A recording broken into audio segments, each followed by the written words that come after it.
La casura de Bayanteria Babos Eteria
Shemaya Karabos Keria Mahanta. Loki de Brados Maba Ikale Soutere Maïdeche. Nous dépendons de toi ce matin. Nous dépendons de toi ce matin. Toi, celui qui appelle à l'existence des choses qui n'existent point comme si elles existaient.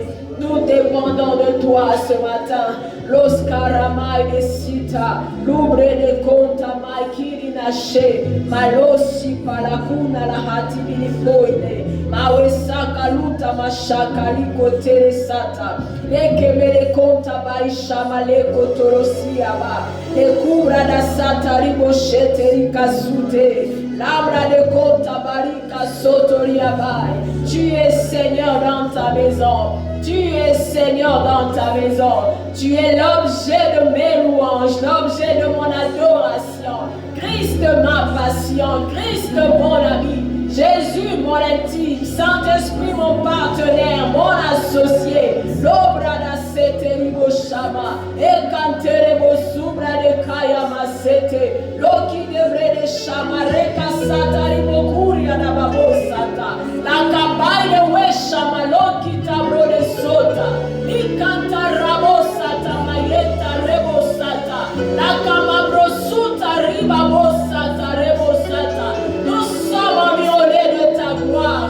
Nous sommes environnés de ta gloire. Et nous nous laissons porter par cette présence. Makarusha taremoso. Ekamababosa kirimo de l'essai de Shama. Et les sopra d'Ababasete. Alléluia. Alléluia. Alléluia. Alléluia. Alléluia. Endaremus kemayantebe. Oh, la kina masumbre boshaya. Anderebo sakaria bahete de sombrane. Las marishai de mahatini kalo suta maidelo tabika idelo. Qui d'autre si ce n'est toi, Seigneur? Qui d'autre si ce n'est toi, Jésus? Qui d'autre si ce n'est toi, Rebos Kabale Shama? Alekosi Anterebo. Merci, Seigneur. Merci, Seigneur. Merci, Jésus. Merci, Jésus. Merci, Jésus. Que la louange te revienne à toi et à toi seul. Toi, celui qui était, qui est, qui vient. Nous élevons, Seigneur, nos voix pour te célébrer. Nous élevons nos voix pour te célébrer. Et nous t'acclamons parce que tu es Seigneur. Acclame le Seigneur là où tu es. Acclame le Seigneur, ovationne-le. Il en est digne, alléluia. J'espère que pendant que tu es en train d'ovationner le Seigneur là où tu es en posture qu'il faut. J'espère que tu n'es pas en train d'acclamer le Seigneur allongé sur ton lit. J'espère que tu n'es pas en train d'acclamer le Seigneur assis sur ton sofa. J'espère que tu es debout. J'espère que tu es debout devant ce roi. J'espère que tu es debout devant ce Seigneur. J'espère que tu es debout devant ce Maître pour reconnaître sa gloire, pour reconnaître son autorité, pour reconnaître sa seigneurie, pour reconnaître sa suprématie. Lui seul en est digne. Alléluia. Merci Jésus. Merci Jésus. Amen. Amen, amen. Remercions l'équipe musicale. Soyez bénis.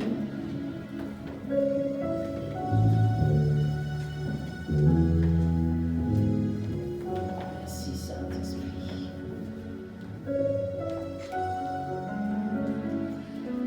Bonjour à tous et à toutes. J'espère que nous nous portons bien par la grâce de Dieu. J'espère que nous avons eu une bonne semaine.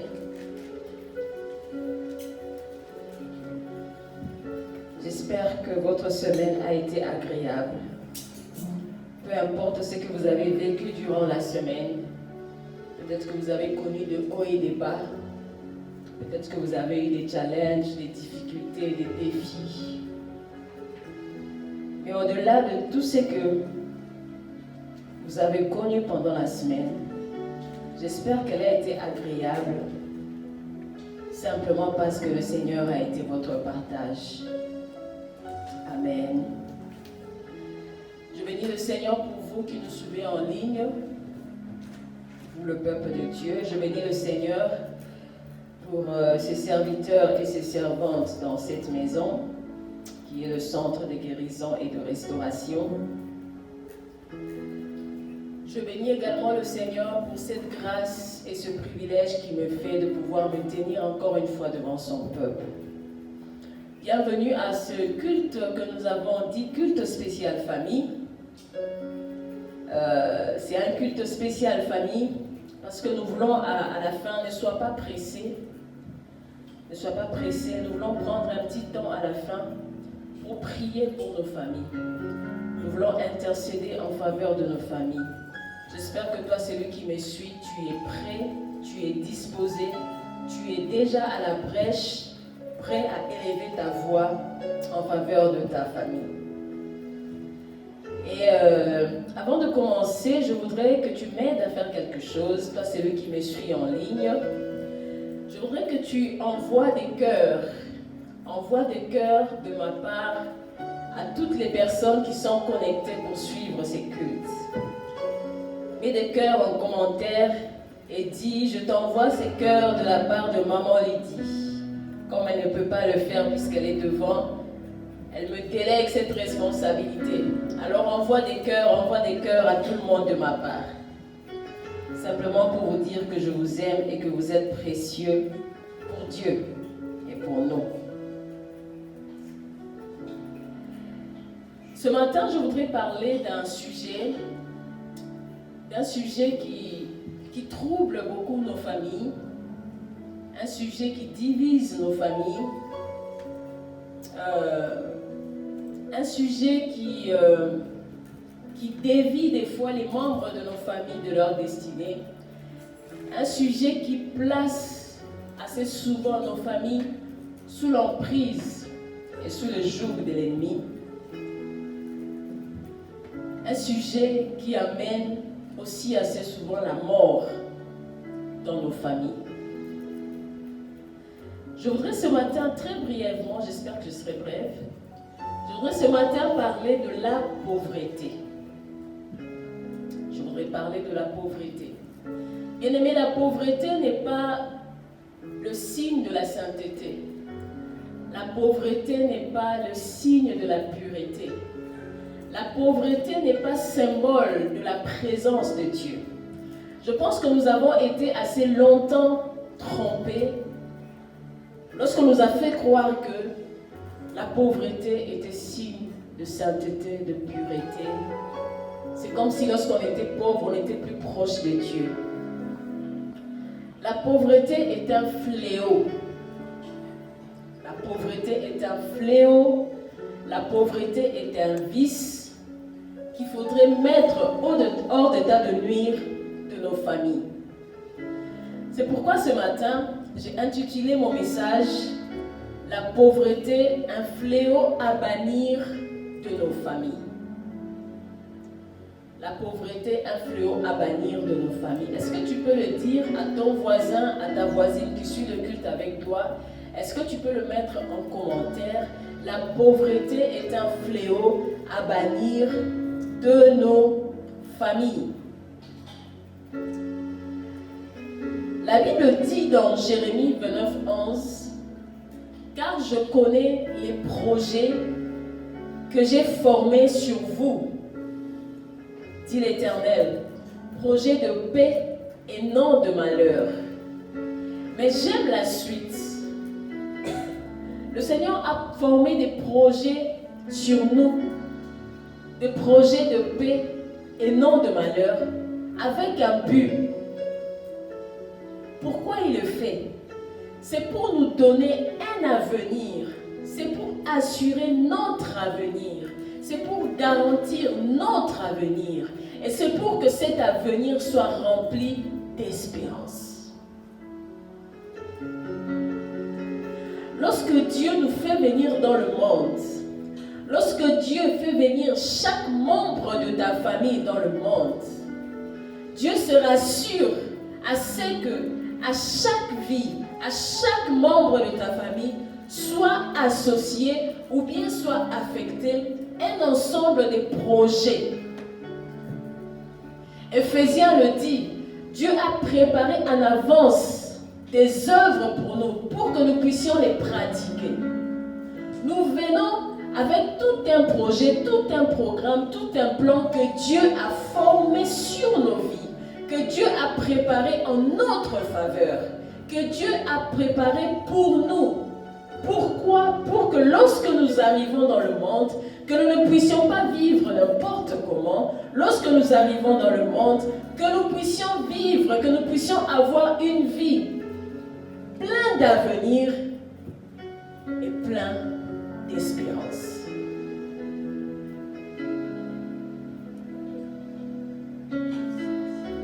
Mais quel est le constat que nous faisons? Quel est le constat que nous faisons? Malheureusement, le constat est que nos familles, nos vies, nous vivons des vies remplies d'imperfections. Nous vivons des vies remplies des soucis des choses de ce monde. Nous vivons des vies remplies de difficultés. Nous vivons des vies remplies de manques. Nous manquons et nous manquons. Nous vivons des vies en déphasage avec ce que dit la parole de Dieu. Alors que Dieu prend le soin, avant même que nous ne soyons conçus dans le sein de nos mères, de préparer des choses pour nous. Mais un constat est là. Le constat est amer. Nous sommes en train de croupir dans des difficultés, des soucis de la vie, des problèmes. Et nous menons des vies sans lendemain. Nous menons des vies sans lendemain. Qu'est-ce que nous serons demain? Que sera nos vies demain? Plusieurs ne le savent pas. Il y a un terme qu'on applique dans mon pays. On vit au jour le jour. C'est-à-dire que je me réveille aujourd'hui, je vis aujourd'hui. Mon demain là, je ne sais pas.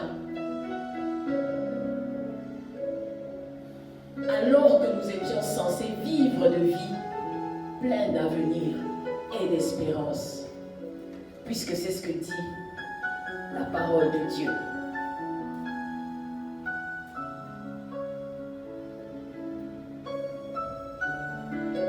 Mais je voudrais que ce matin,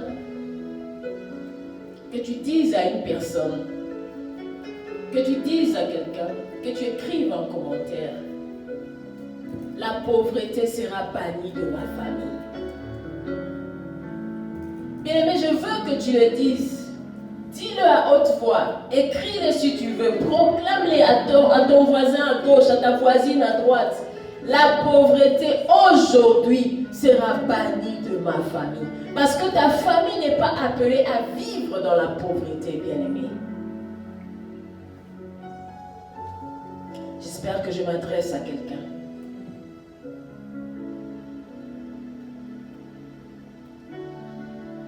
C'est quoi la pauvreté?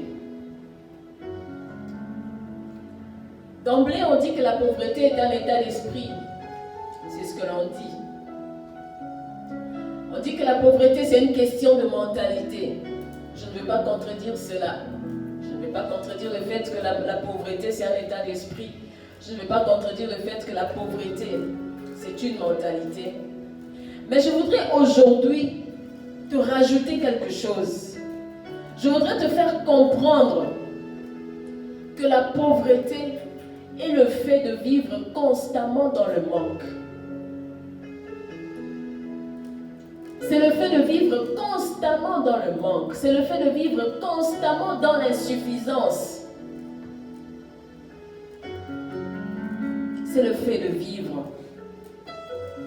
en dehors de ces projets que le Seigneur avait formés pour ta vie. C'est le fait de vivre en déphasage de ce que le Seigneur avait préparé pour toi en avance. C'est le fait de vivre en décalage de ce que le Seigneur avait préparé pour toi en avance, comme projet, comme plan, comme programme.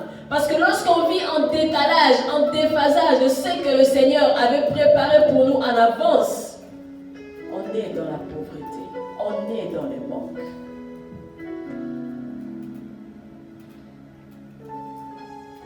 Deux phénomènes majeurs causent la pauvreté. Deux phénomènes majeurs causent ce manque, cette absence. La première des choses qui cause la pauvreté dans nos familles, dans nos vies, c'est l'absence de Dieu. C'est l'absence de Dieu. Bien-aimés, nos familles ont mis Dieu dehors. Nos familles ont chassé Dieu de leur clan. Nos familles ont adhéré aux us et coutumes. Nos familles ont fait des alliances avec les gens de ce monde. Nos familles sont allées consulter les marabouts. Nos familles se sont livrées au maraboutage. Nos familles se sont livrées à la sorcellerie. Nos familles se sont livrées à l'occultisme. Et ça a créé l'absence de Dieu. Et l'absence de Dieu, naturellement ou spirituellement, je voudrais le dire, crée la pauvreté dans nos familles. Puisque ces projets qui doivent assurer votre avenir, ces projets qui doivent garantir vos lendemains, c'est lui qui les a formés, c'est lui qui les connaît, c'est lui qui sait de quoi il s'agit. Et lorsque on ne l'invite pas comme membre de notre famille, naturellement, nous sommes dans la pauvreté.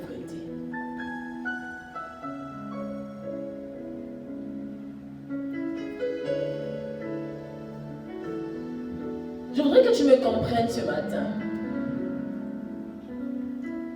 Une famille peut braser des millions d'argent.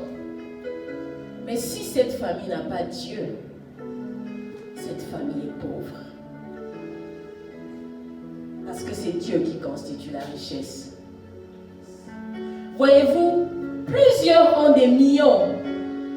Plusieurs ont de la richesse. Mais sans Dieu, ces familles finiront dans l'enfer. Ces familles finiront dans les déboires.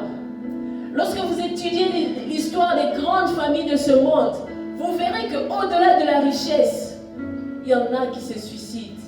Plusieurs finissent mal. Ils finissent par s'entretuer. Ils finissent de façon horrible. Il y a toujours une histoire qui m'a toujours marqué. Vous connaissez l'histoire de la famille Kennedy. Je ne sais pas si vous connaissez l'ex-président des États-Unis. Une famille qui à la base a tout pour vraiment être dans la richesse, dans la gloire. On dira qu'ils ont été dans la gloire. Mais quand tu regardes l'histoire de cette famille, comment ils sont finis. Les uns sont morts assassinés, les autres sont morts à gauche et à droite. Parce que l'argent seul ne nous rend pas riches.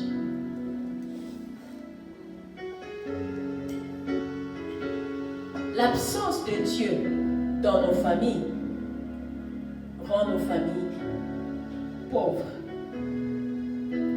Ou du moins, c'est le premier phénomène de la pauvreté au milieu de nos familles.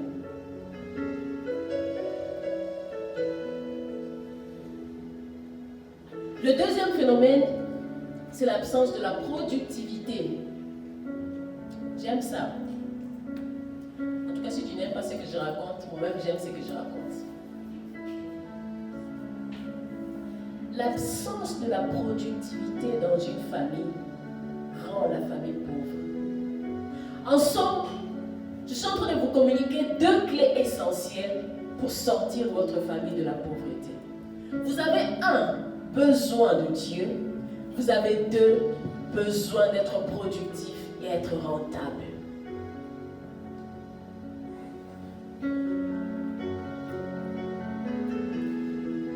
Si on a Dieu et on n'est pas productif et rentable, on finira dans la pauvreté. Ça peut choquer quelqu'un, mais c'est la vérité. Ça peut choquer quelqu'un, mais c'est la vérité. Je vais vous montrer un passage dans la Bible.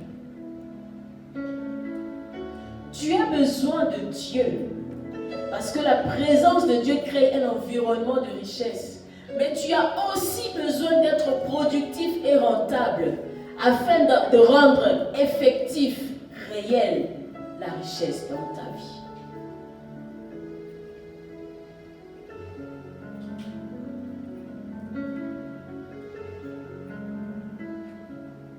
La richesse n'est pas synonyme d'avoir l'argent.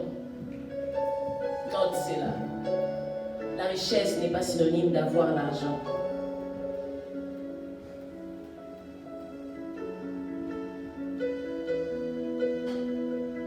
Mais lorsqu'on a Dieu, il faudra être productif, comme je le dis. Ecclésiaste 10, 19 dit vers la fin, l'argent répond à tout. Et il est anormal d'avoir Dieu et ne pas avoir l'argent.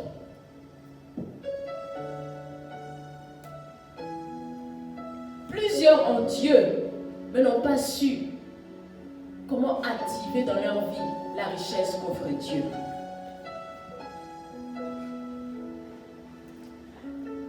Il y a un passage, comme je disais tout à l'heure, 2 Rois 4, 1 à 7. Nous connaissons tous cette histoire, l'histoire de cette veuve. On a souvent partagé cette histoire pour faire valoir le miracle. Le miracle de l'huile qui a coulé jusqu'à ce qu'il n'y ait plus de vases. Mais voyez-vous, cette histoire m'a appris quelque chose. Un jour, une veuve vient trouver Élisée. Son mari faisait partie d'un groupe de prophètes. Dans d'autres versions, on dit son mari craignait le Seigneur.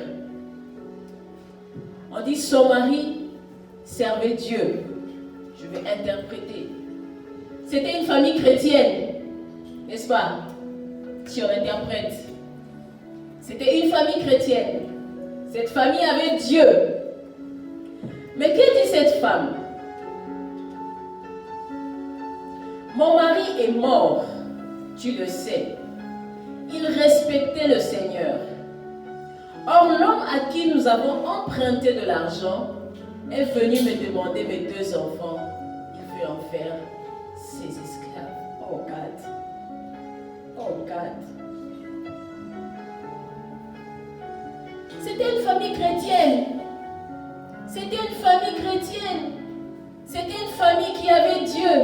Le père de cette famille respectait le Seigneur. Le père de cette famille marchait dans les voies de Dieu. Le père de cette famille craignait le Seigneur. Mais cette famille était pauvre, les amis. Cette famille était pauvre. Cette famille n'arrivait pas à subvenir à leurs besoins. Et le père qui était rempli d'onction, j'imagine, qui était le prophète, j'imagine, s'il avait vécu dans ces jours, si ça allait être prophète, il prophétise à gauche, il balance prophétie à droite. Mais il était pauvre. Jusqu'au point d'aller emprunter de l'argent. Il emprunte de l'argent et il meurt. What kind of problem? Cette femme se retrouve veuve, sans mari, endettée, incapable de pouvoir subvenir aux besoins de la famille, non seulement incapable de pouvoir subvenir aux besoins de la famille, mais incapable de pouvoir honorer les dettes de son mari. Mais c'était une famille chrétienne. Le problème de cette famille, ce n'était pas une famille productive. Le problème de cette famille, ce n'était pas une famille productive. Le père de cette famille n'était pas productif. La mère de cette famille n'était pas productive. Bon, je vais épargner les enfants, je ne connais pas leur âge. Mais si on pouvait les vendre comme esclaves, je pense qu'ils avaient déjà quand même la capacité de pouvoir travailler. Parce qu'un esclave a pour eux de faire quoi? Travailler.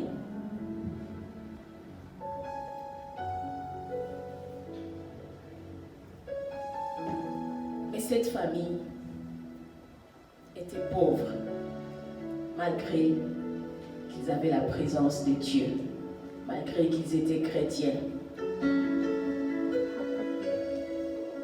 Je voudrais ouvrir une parenthèse ici.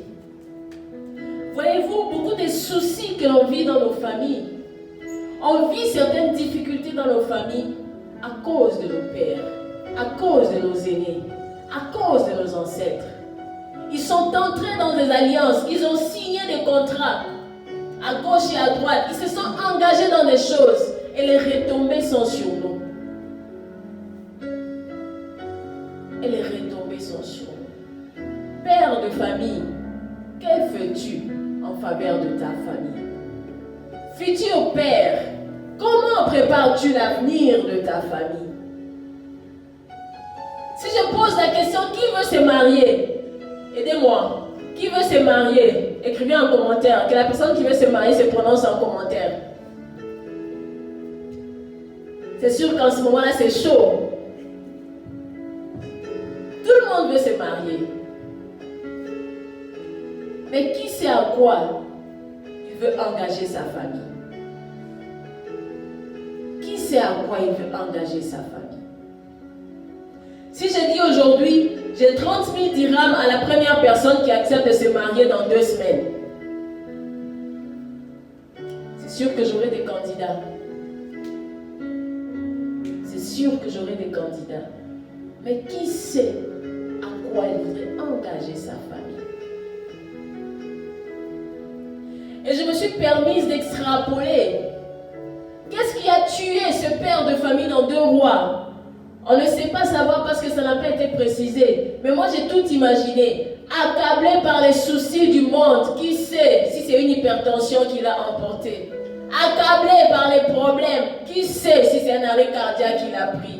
Accablé par les problèmes. Qui sait s'il a fait une crise de gastrite et il est parti? C'était une famille qui connaissait Dieu, mais une famille qui n'était pas productive.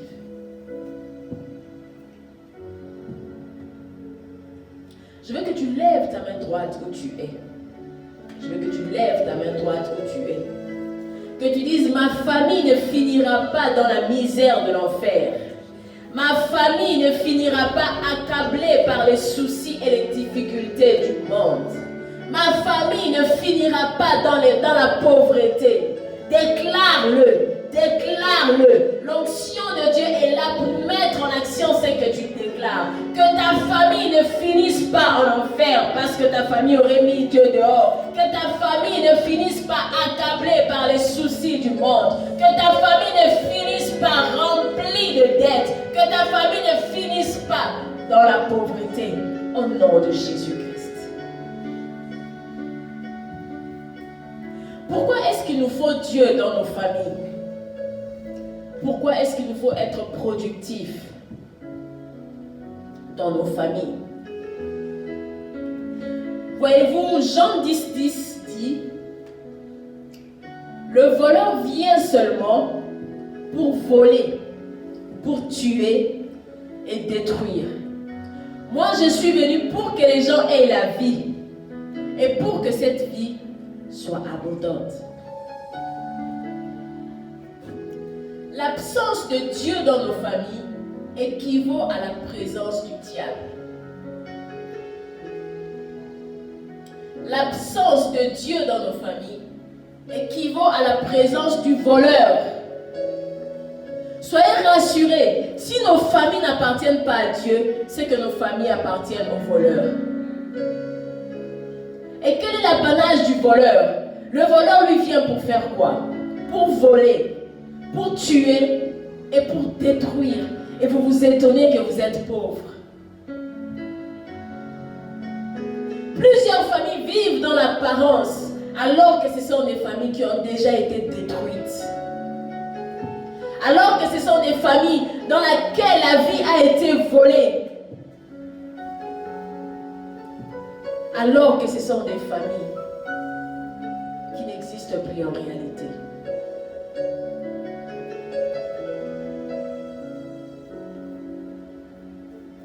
Sans Christ, la destinée de ta famille est hypothéquée. Sans Dieu, la destinée de ta famille est hypothéquée. sans Dieu. Soyez rassurés d'avoir une famille sans avenir, sans espérance.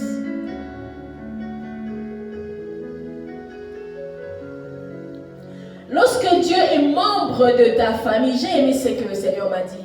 Lorsque Dieu est membre de ta famille, lorsque Dieu est membre de ta famille, il s'y installe avec sa gloire. Lorsqu'il s'y installe avec sa gloire, il déploie sa Shekinah.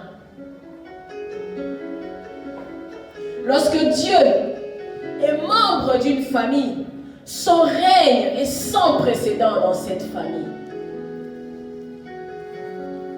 Lorsque Dieu est membre d'une famille, sa présence apporte son rakia, l'atmosphère de gloire. Et tout ce qui s'est fait dans cette famille produit du résultat.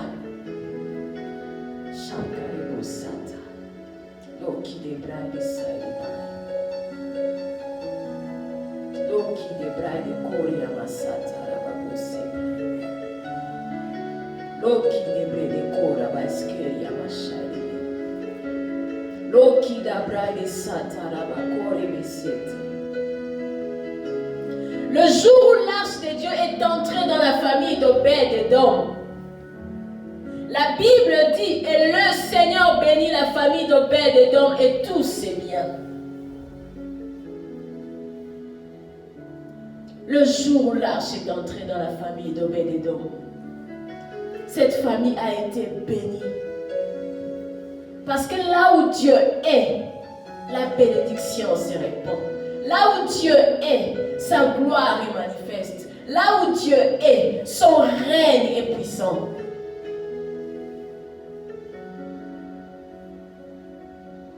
Est-ce que Dieu est membre de nos familles? Est-ce que Dieu est le membre principal de nos familles?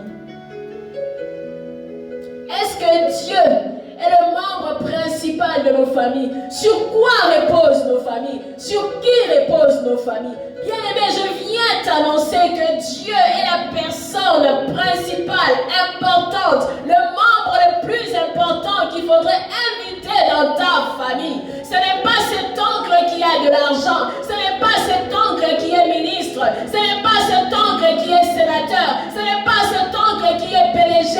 Dieu est la personne principale qu'il faut pour ta famille. Ainsi parle le Seigneur.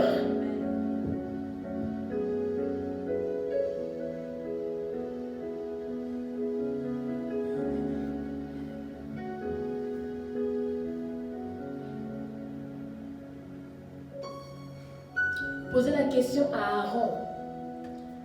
Aaron vous dira que dans la présence de Dieu, sa verge avait fleuri. Dans la présence de Dieu, la verge d'Aaron avait fleuri et avait porté des fruits. En une nuit,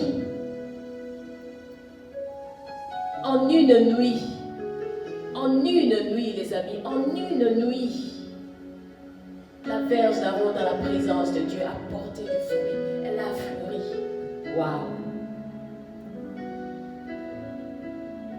Le jour où Potiphar a introduit Joseph dans sa maison, Joseph qui est le type de Christ, Joseph qui est le symbole de Christ, le jour où Potiphar a introduit Joseph dans sa famille, la maison de Potiphar et tous ses biens ont été bénis. Il est écrit, la bénédiction de l'Éternel reposa sur tous les biens de Potiphar, que ce soit à la maison ou au champ.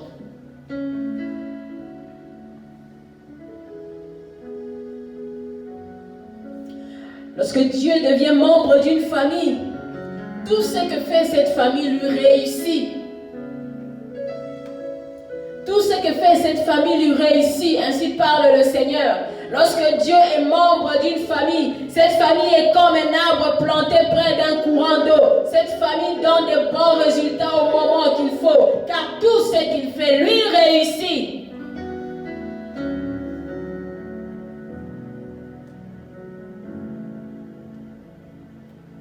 Pourquoi nous avons besoin de Dieu dans nos familles? Dans Luc 4, 18, Christ dit, L'Esprit du Seigneur est sur moi. Oui, il m'a choisi pour apporter une bonne nouvelle. Pour apporter une bonne nouvelle. À qui est destinée cette bonne nouvelle, les amis? La bonne nouvelle est destinée aux pauvres. La bonne nouvelle est destinée aux pauvres. Si jusqu'à présent tu pensais que la pauvreté était une vertu, je t'annonce que Christ apporte une bonne nouvelle pour te faire comprendre que tu dois sortir de la pauvreté, que ta famille doit sortir de la pauvreté. Et pour que ta famille sorte de la pauvreté, il te faut Christ.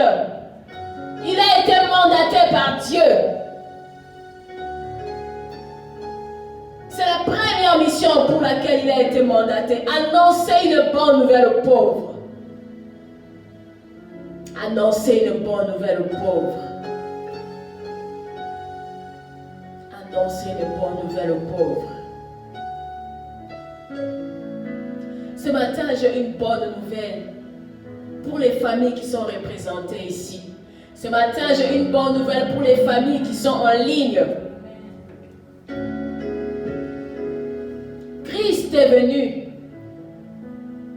afin que nos familles aient la vie. Selon Jean 10:10. Christ est venu afin que nos familles aient la vie. C'est la bonne nouvelle qui m'a mandaté à vous déclarer.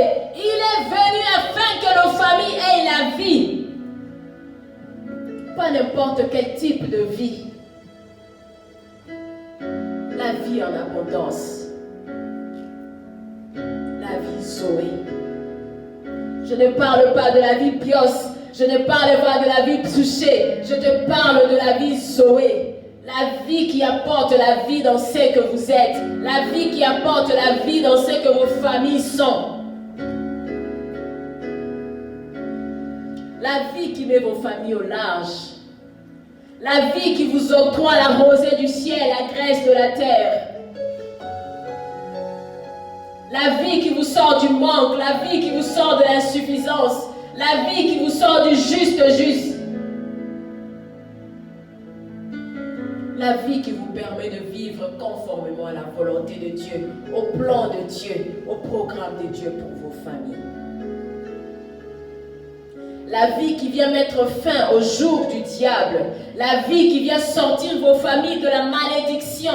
La vie qui vient sortir vos familles de l'opprobre. La vie qui vient sortir vos familles du célibat interminable. La vie qui vient sortir vos familles du chômage interminable. La vie qui vient sortir vos familles de la maladie interminable. La vie qui vient mettre fin au règne de la maladie héréditaire. La vie qui vient mettre fin à la malédiction. Ainsi parle le Seigneur. Je vous annonce une bonne nouvelle de la part de Dieu. Recevez la vie qu'il vous offre ce matin. Et que cette vie soit le partage de vos familles.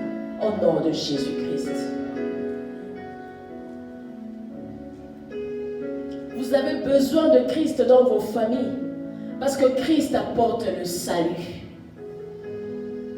Christ apporte le salut. Christ apporte le salut. La Bible dit, crois au Seigneur Jésus-Christ, tu seras sauvé, toi et ta famille. Il n'est pas question que tu sois sauvé seul. Il n'est pas question que tu sois sauvé seul.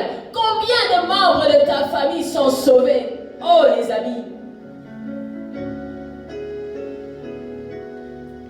Vous savez, il y a certaines prières que l'on fait.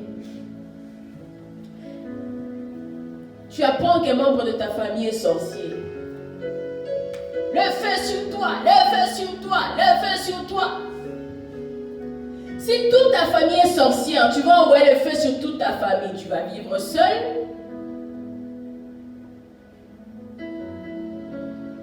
Tu vas vivre seul. Tu veux être seul membre de ta famille sur terre?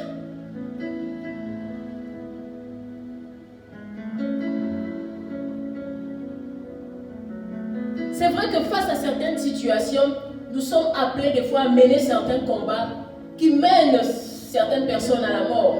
Parce qu'on arrive dans une situation où c'est cette personne-là ou bien c'est moi. Guys, en ce moment-là, tu meurs. Moi, j'ai vécu un truc comme ça. Pendant le confinement, j'avais un programme de prière. une personne qui me fatiguait. Sur le plan familial, c'est une personne importante pour moi. C'est une personne qui a un positionnement important. Mais pendant qu'on avait le programme de prière du mois de décembre, le Seigneur m'avait montré une vision claire de cette personne-là. Et le Seigneur m'avait fait comprendre les actions de cette personne-là. J'ai dit, ok. Et plus les jours passaient, plus je sentais que cette personne-là ne paraissait pas par rapport à moi, quoi. C'est-à-dire que je faisais partie de ses cibles. Et pendant le confinement, un jour, alors que je priais, le Seigneur a mis ses paroles dans ma bouche. Ce n'était pas moi qui me suis levée pour proclamer ces paroles. Le Seigneur a mis ces paroles dans ma bouche. Le Seigneur me faisait répéter les paroles en disant, tu écrases mes ennemis. Tu écrases mes ennemis. Et plus je priais, plus ça montait dans mon cœur. Mais j'étais en train de prier dans ma chambre, on dirait une guerrière. C'est comme si je me voyais en combat et je disais, tu écrases mes ennemis, tu écrases mon ennemi. Au début, j'avais commencé par mes ennemis, j'ai fini par mon ennemi. Et puis je suis passée de mon ennemi en citant le nom de cette personne-là. Et je disais à cette personne-là, là où tu es, je sais que tu m'entends. Ma voix porte jusqu'à tes oreilles. Tu crois au Seigneur Jésus, tu abandonnes tes activités ou tu meurs, parce que moi je ne vais pas mourir. J'ai prié comme ça pendant 3 heures.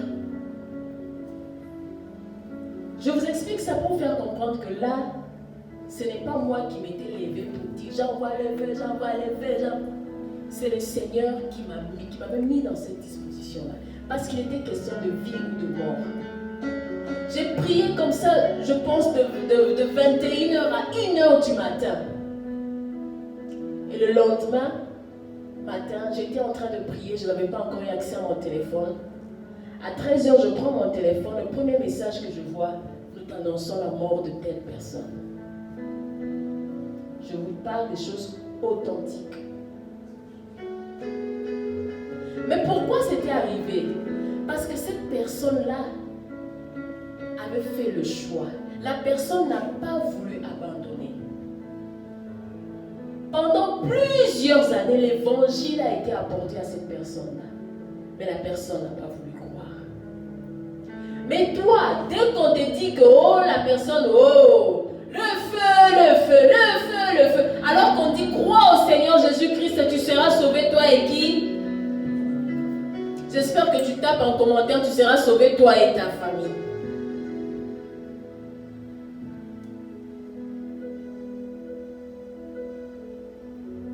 Nous avons besoin de Dieu aussi pour le salut de nos familles. Si tu as cru au Seigneur, rassure-toi que ta famille est sauvée. Pourquoi nous devons être productifs? Rapidement. Parce que la productivité rend nos familles rentables. La productivité rend nos familles rentables.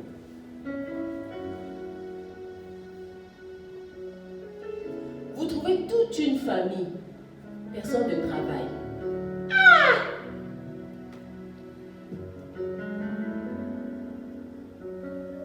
Un jour, je faisais rire une personne, disait à la personne, si je n'avais pas trouvé d'emploi, moi j'allais faire même femme de ménage.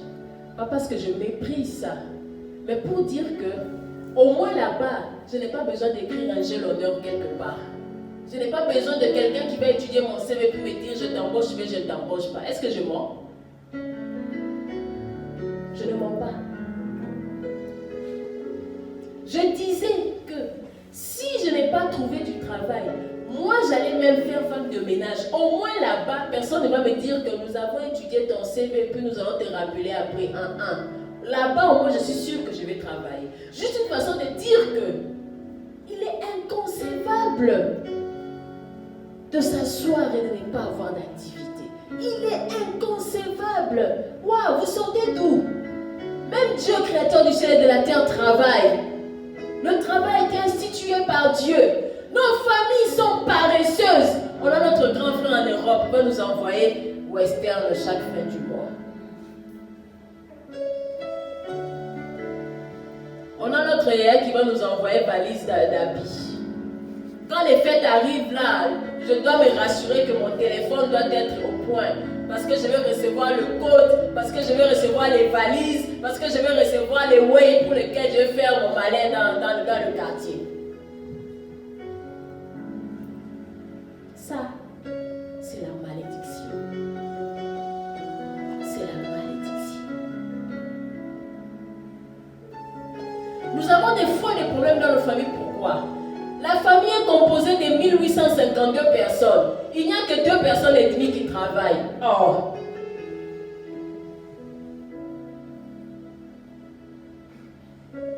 Comment est-ce qu'on va s'en sortir? Comment on va s'en sortir? C'est là que commencent les problèmes. Ce grand frère-là n'est pas amour. Ce grand frère-là n'est pas bon. C'est là que commencent les jalousies. C'est là que commencent les querelles. Lui ne s'occupe pas de moi, il ne s'occupe que de l'autre. Lui ne donne pas à moi, il ne donne qu'à l'autre. C'est là que vient la division. C'est là que se forment les clans. C'est là que la famille est divisée. Et le diable s'installe à merveille.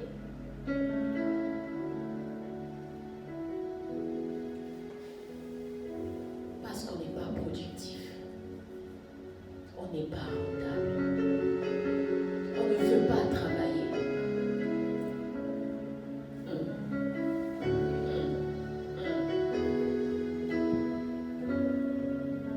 Depuis que ton grand frère t'avait dit, que il va te faire venir en Europe, toi tu as arrêté d'aller à l'école, tu as arrêté de travailler, tu as arrêté tes activités, tu as croisé tes mains, attendant que ton grand frère te fasse partir en Europe. Maintenant, voilà, coronavirus s'est installé. On a fermé les frontières. Ils sont fâchés. Ils ont dit ils ouvrent les frontières, mais ça sera entre eux.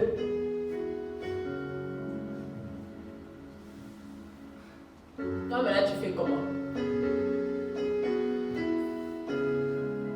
Tu fais comment? Tu fais comment? Les frontières sont fermées. Bien aimé, les frontières sont fermées. Si tu ne m'as pas entendu, les frontières sont fermées. Guys, ils ont fermé. Ils sont en lockdown. N'est-ce pas, Ephraim? Ils ont fermé. You don't want to do something. Parce qu'on t'a promis Chihaja. C'est comme ça que l'on tue nos familles. C'est comme ça que l'on tue nos familles. Et tu croises demain. Et tu attends. Ils vont ouvrir les frontières demain. Non, l'ambassade a dit après-demain. Non, pas après-demain. Guys, donc tu veux chercher un travail, va faire quelque chose. Et tu trouves dans cette situation des pères de famille. Tu trouves dans cette situation des pères de famille. Excusez-moi, des irresponsables. Des irresponsables.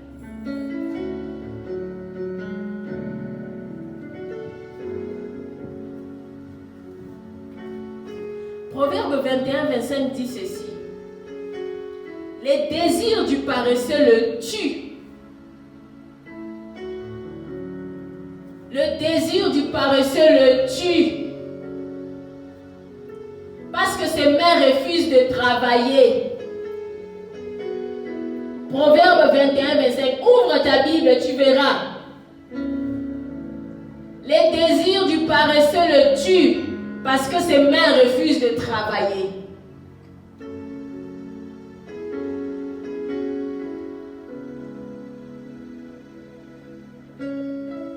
Proverbe 23:14 dit: tout travail procure l'abondance. Tout travail procure l'abondance. Mais les paroles en l'air ne mènent qu'à la disette. Dans d'autres versions, c'est écrit: mais les paroles en l'air ne mènent qu'à la pauvreté.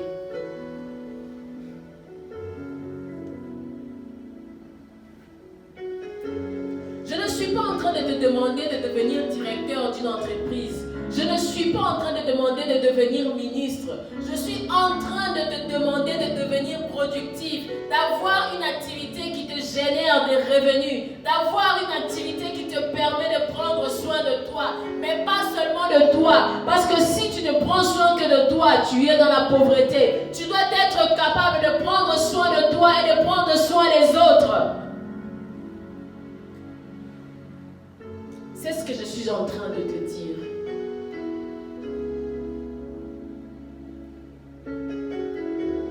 Tu veux sortir ta famille de la pauvreté, deviens productif. Tu veux aider ta famille à sortir de la pauvreté, apprends à tes frères et sœurs, apprends à tes parents à être productifs. Jusqu'à quand dépendras-tu de cet argent que tu reçois à la fin de chaque mois, alors que tu as fini tes études? Un étudiant qui dépend de ses parents est un étudiant productif. Dans le cas où il étudie régulièrement, chaque année il réussit, il passe des classes et ainsi de suite. C'est quelqu'un de productif parce que son activité des études est rentable. J'aime pas des personnes qui ne font rien. C'est inadmissible. Je pense que le jour où je ne serai pas productif, je risque de mourir comme le prophète des 2 rois. Pas parce que j'aurai des soucis, mais ça va me couper les cœurs. Mon corps sera... mon corps va dire non. Là, c'est sûr que vraiment on est en train de mourir. On est en train de mourir parce que le fait d'être inactif, de ne rien produire, de ne rien faire, c'est qu'on est vraiment en train de mourir. Et quand le corps va constater ça, le corps va dire bon, mourons. Et puis on meurt.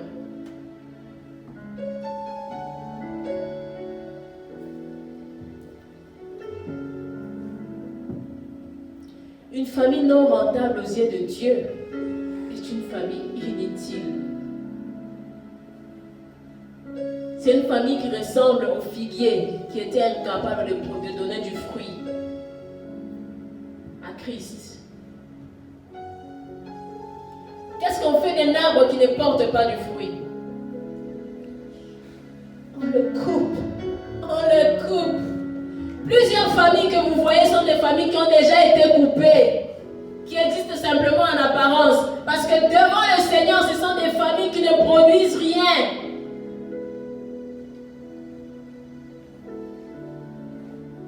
Ce sont des familles inutiles pour le Seigneur.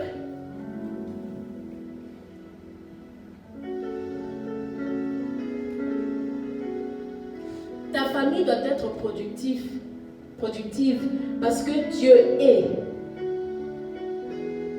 la non-rentabilité. Le temps nous ferait défaut, mais vous avez la parabole des talents. Matthieu 25, du verset 14 au verset 30. Dieu encourage et félicite les familles où il a déposé des dons, les familles où il a déposé des talents, et les familles fructifient ces talents. Les familles multiplient ces dons. Ce sont à ces familles-là que Dieu dira quoi?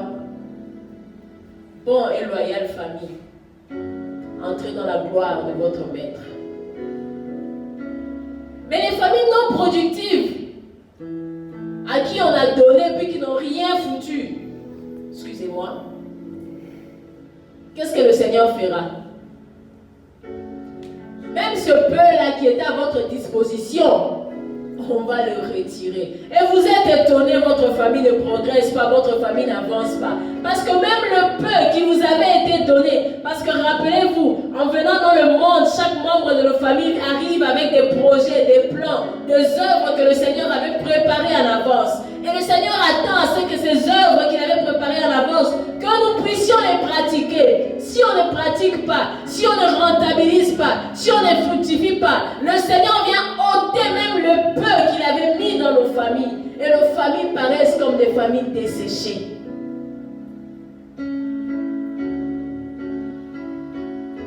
Nous devons être productifs. Parce que le Seigneur il est la non-rentabilité. Le Seigneur est la non-rentabilité.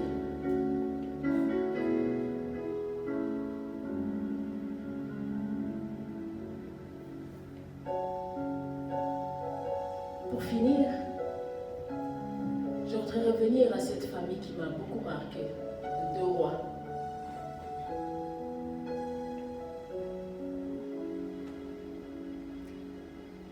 Lorsque cette femme recourt à Élisée, Élisée pose la question à cette femme: qu'est-ce que tu as? Élisée pose la question à cette femme: qu'est-ce que tu as?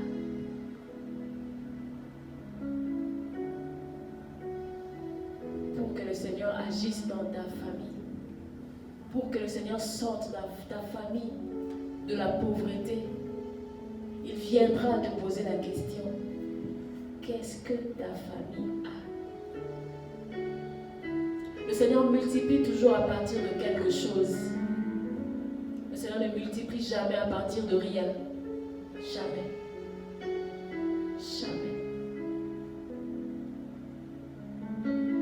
Jamais.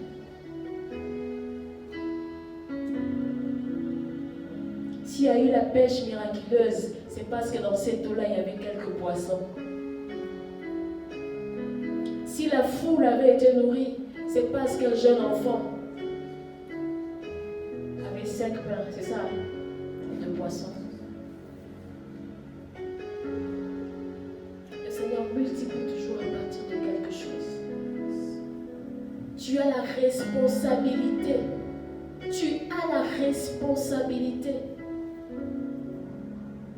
de fournir le peu sur base de lequel le Seigneur va faire la multiplication pour ta famille.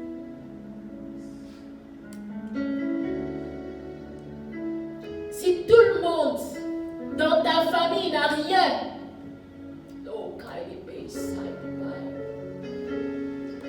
rassure-toi d'avoir le peu à partir duquel le Seigneur viendra multiplier pour sortir ta famille de la pauvreté.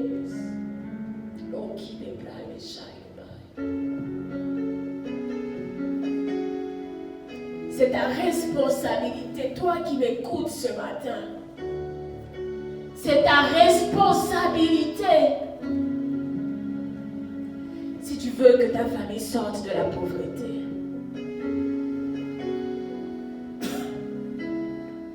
C'est ta responsabilité. C'est ta responsabilité.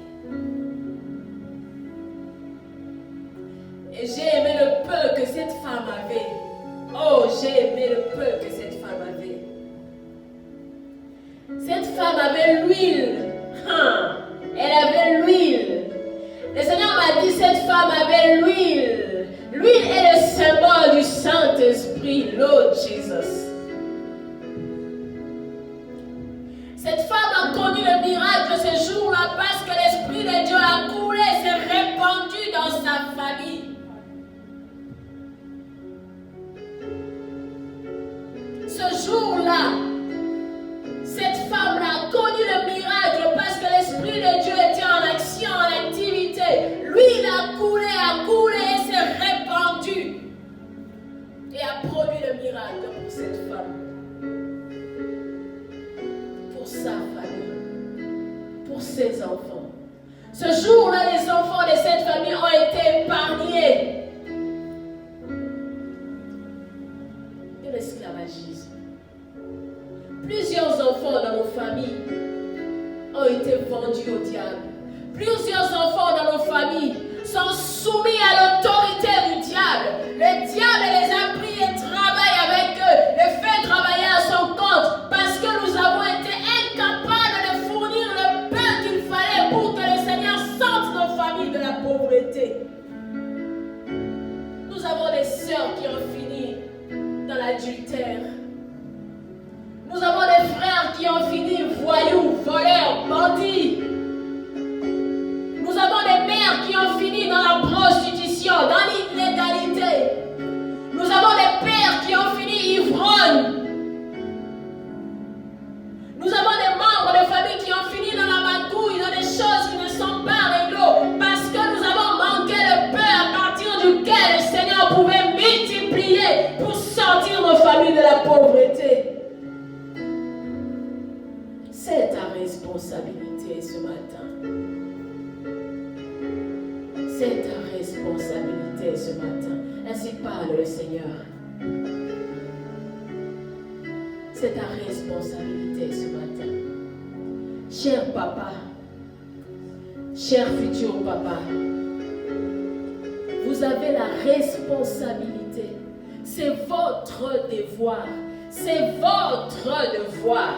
Cher père, cher mari, cher futur mari, cher futur papa, vous avez la responsabilité de veiller à ce que vos familles ne croupissent pas sous le joug de l'ennemi. Parce que vous aurez ouvert une porte à la pauvreté. Vous avez la responsabilité de veiller à ce que les membres de vos familles soient rentables. Je plains les hommes qui ne veulent pas que leurs femmes travaillent.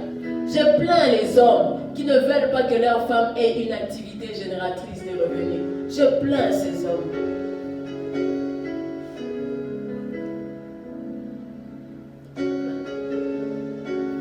Je plains.